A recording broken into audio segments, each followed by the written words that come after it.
आज आप मेरे साथ हैं उदयपुर के विश्वविख्यात ऐतिहासिक जगदीश राय मंदिर में।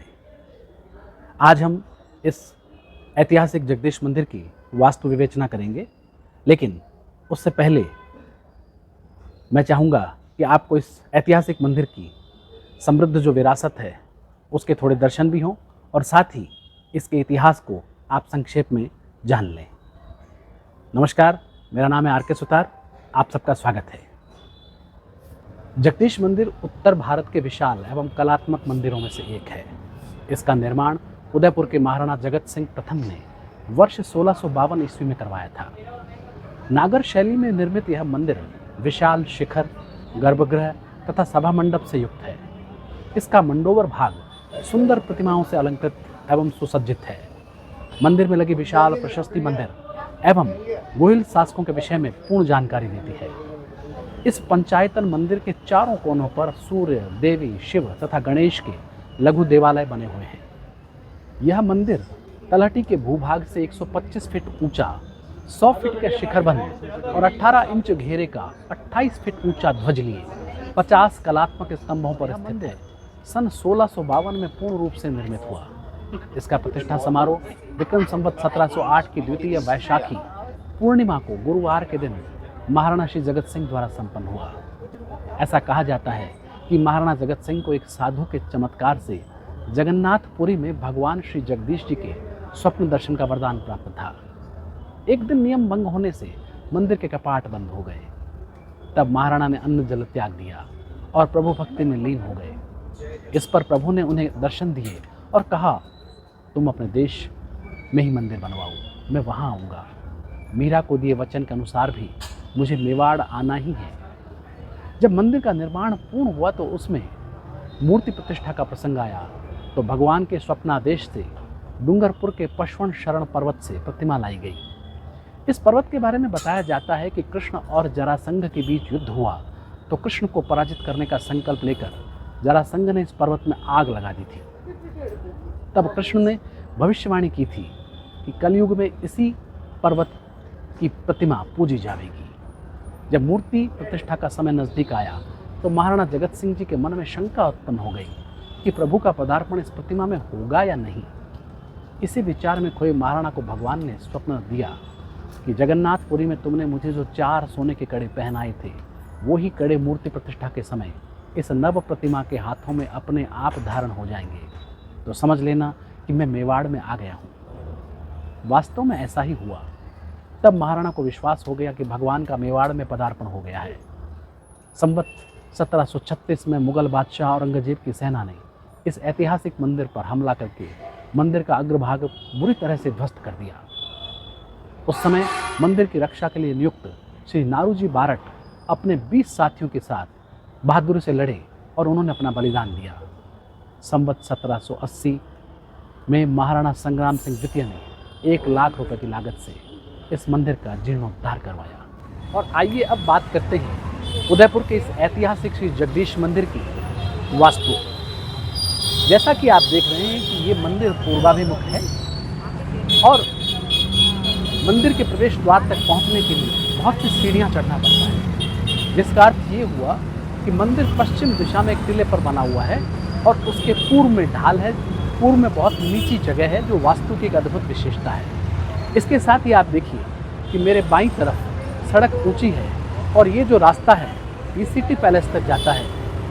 अर्थात ये जो मंदिर है इसमें ये दक्षिण की तरफ से आगे उत्तर की तरफ ढलान है। सामने ये चौक बना हुआ है और आप देखिए उत्तर पूर्व की तरफ ढलान होते हुए आप वो कार देख रहे होंगे, वो नीचे जा रही है। और जब आप कैमरा और ऊपर करेंगे तो आप देखेंगे कि सामने जो इधर ये सड़क आपको दिख रही है, मंदिर के उत्तर में सड़क है और ये जो मंदिर के उत्तर में सड़क है, ये सड़क पश्चिम से पूर्व की ओर ढलान लिए हुए नीचे आ रही है। और इस प्रकार से आप देखिए ये जो मंदिर है अपने आप में एक किनारे पर बने हुए टीले के ऊपर बना हुआ है।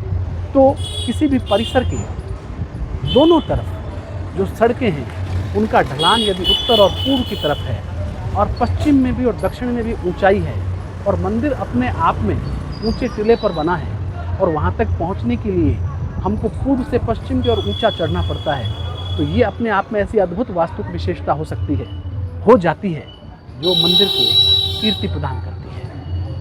इसी मंदिर के जहाँ से सीढ़ियाँ प्रारंभ होती हैं, वहीं पर ये माताएं बैठी पुष्प बेच रही हैं, और बरसों से ये क्रम चल रहा है। किसी भी परिसर के पूर्व में या पूर्व उत्तर में या उत्तर दिशा में यदि फूल लगाए जाएं, पुष्प लगाए जाएं या उन्हें वहाँ रखा जाए, तो वो भी वास्तु की एक विशेषता बन जाता है। और ये निरंतर वर्षों से ऐसा क्रम यहाँ चल रहा है। तो ये भी इस मंदिर की वास्तु विशेषता को और बढ़ाता है। मंदिर के परिसर में प्रवेश करने के बाद में ये हम देख रहे हैं सीढ़ियाँ, और यहाँ से ऊपर जब मुख्य मंदिर के निज भवन में प्रवेश करते हैं, अंदर फ़ोटो खींचना मना है, लेकिन ये मंदिर की नागर शैली की जो बनावट है, उसकी कारीगरी है, उसको आप देख रहे हैं। बहुत ही अद्भुत और प्राचीन मंदिर है। वास्तु की दृष्टि से विचार करें तो मेरे दाईं तरफ आप देखिए कि पीने के पानी की व्यवस्था की हुई है। जैसा कि आपने देखा, मैंने अभी बताया कि उत्तर दिशा में, बल्कि उत्तरी ईशान कह सकते हैं, वहाँ पर जो पीने के पानी की व्यवस्था है वो भी अद्भुत है। मेरे ठीक सामने मंदिर के बाईं तरफ आप देख रहे हैं, सामने कुछ रहने के स्थान बने हैं, सीढ़ियाँ चढ़ने के लिए बनी हैं।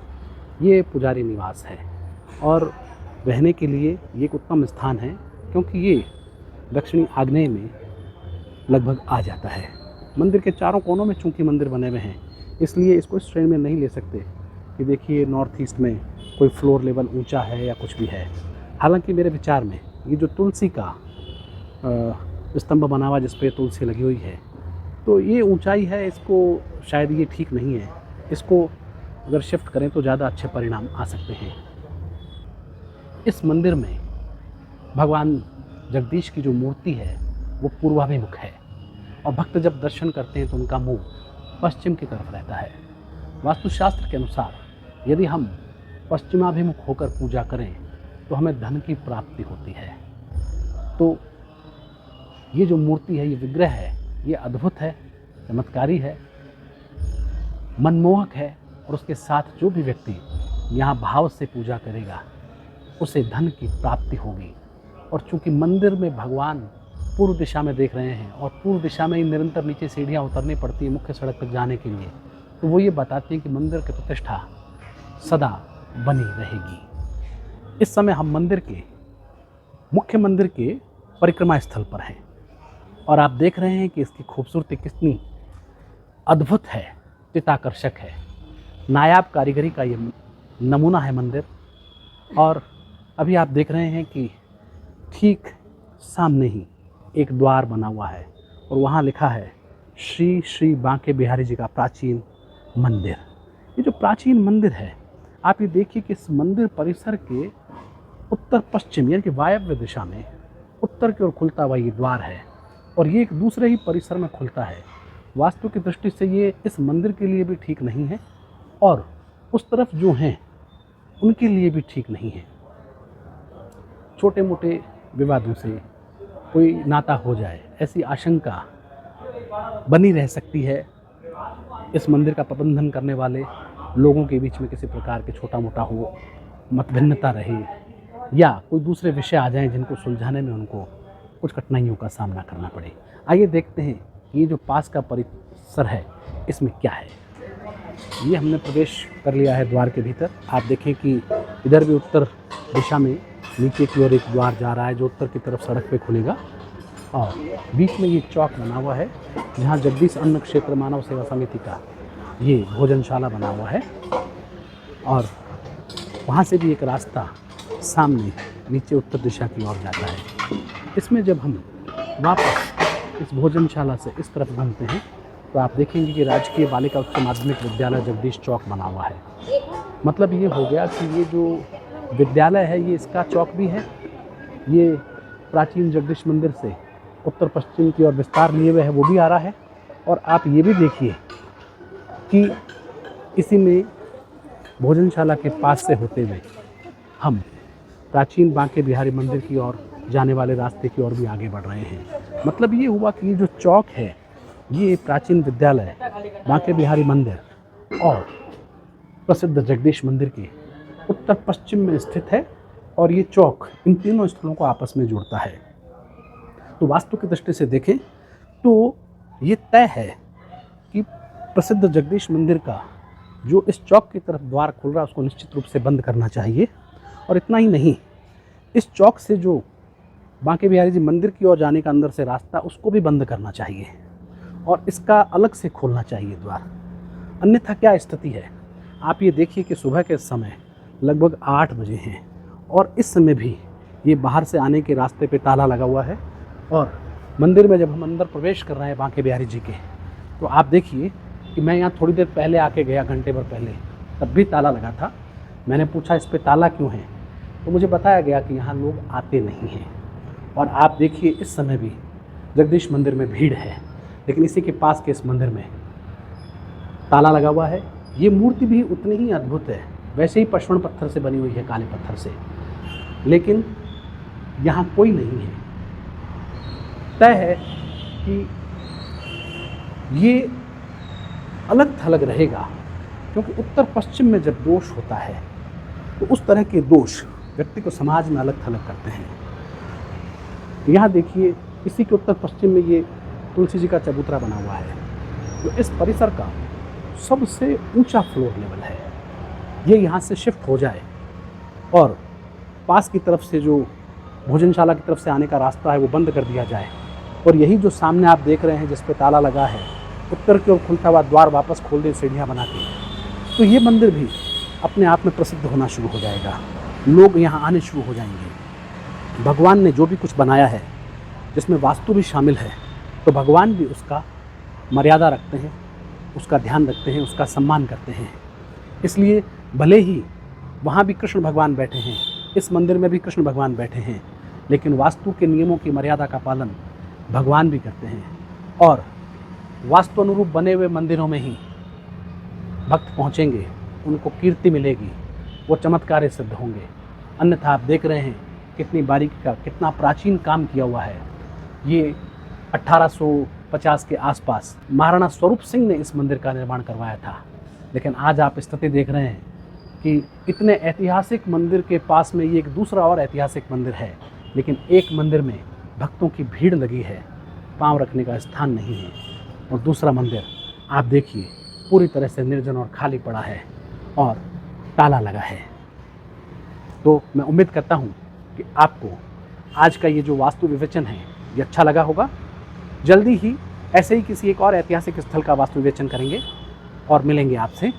आपकी राय क्या है, आपको ये वीडियो कैसा लगा, इस पे आप हमें अपनी टिप्पणी ज़रूर दें, वो हमें मोटिवेट करेगी और अच्छे कंटेंट के लिए आप तक वास्तु के टिप्स भी पहुंचेंगी और घर बैठे आप देख पाएंगे ऐतिहासिक स्थल। नमस्कार।